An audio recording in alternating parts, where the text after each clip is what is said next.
Civic Voices is an international civic education project. We're bringing together teachers from 8 different countries to recruit their students to go out into their communities, find civic activists who participate in different democratic struggles, and do hour-long oral history interviews with them. Afterwards, those interviews are going to be loaded onto a website. We sang the Tibetan national anthem and unfurled this banner that said, "One world, one dream, free Tibet." As a group, we learned so much about him, about his life story, and about Tibet's conflict with China. We think it has great benefit to the students. We really want them to interact directly with these people, to hear their stories firsthand, and to think about themselves not only as researchers of history, but as participants in history, just like the people that they're talking to. When I teach the apartheid movement in the classroom, they said that happened a long time ago, it's old news, we don't need to go back there, let's do something more exciting. Taking technology into that classroom would be like a total awe-inspiring thing for my kids. They'll be so excited to actually be able to use a video camera, to have a laptop and to showcase their work. The technology will actually bring history back. We also recently had our first exchange program, bringing together teachers from each of our 7 different partner countries to the United States for a 2-week study visit.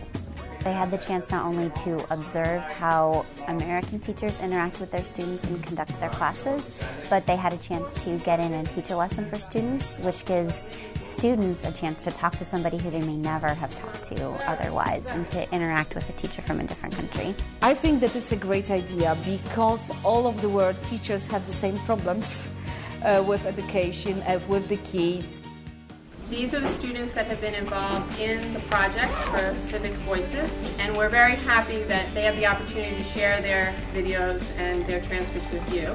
The students got to present their civic activist, and they discussed the background and the engagement and what they learned from the project itself and how much that had an impact on their education and history. One interesting story from a student.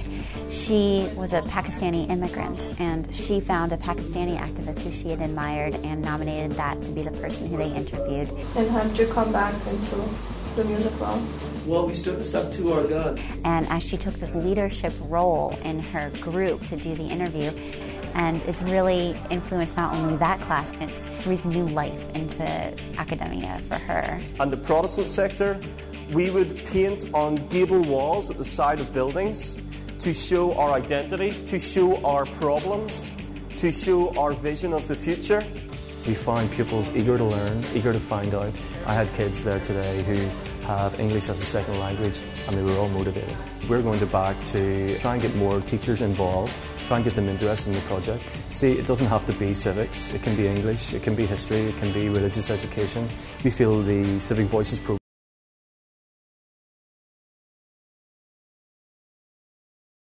and could interest the children.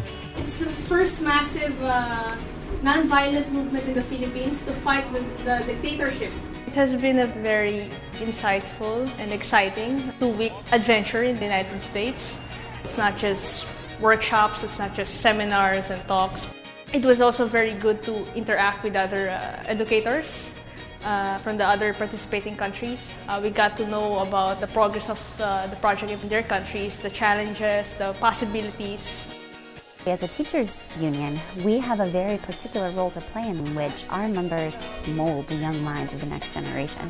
And so the AFT has a fabulous opportunity to build up from the grassroots a generation of citizens who see themselves not as passive tools of the government, but as active players in their own governance and their own affairs.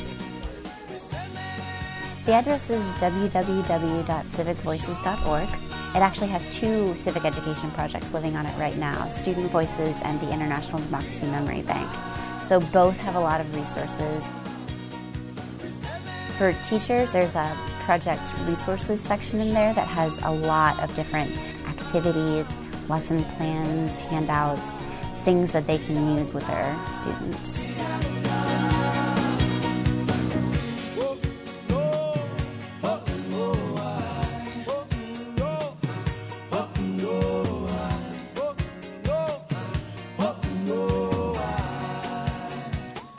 Yeah.